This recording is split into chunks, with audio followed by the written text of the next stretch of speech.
Kulungan ang kinahantungan ng isang manggagawa ng asukal makaraang maaresto ng mga operatiba ng Laoan Municipal Police Station dahil sa kaso nitong attempted homicide sa poblasyon Barbaza, Antique. Yan ang report ni Patrolwoman Jolie Bell Alvior.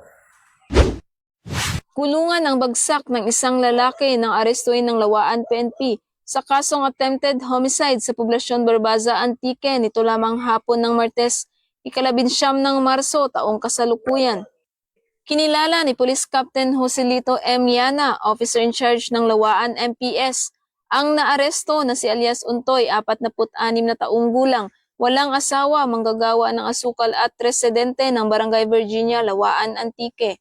Ayon kay Police Captain Yana, si alias Untoy ay nahuli sa bisa ng warrant of arrest na inisyu ni Honorable Christine Marina Tino Falalimpa, Presiding Judge of MCTC 6th Judicial Region, Barbaza, Lawaan, Tibiao, Antique na may inirekomendang piyansa na nagkakahalaga ng 36,000 piso. Pansamantalang nakakulong sa himpilan ng Lawaan MPS ang naaresto para sa kaukulang disposisyon nito. Walang tigil ang kapulisan ng Lawaan MPS sa pagtugis sa mga taong nagtatago sa batas upang mabigyang hustisya ang mga biktima ng krimen at mapanatili ang katahimikan at kaayusan sa kanilang nasasakupan tungo sa maunlad na bagong Pilipinas.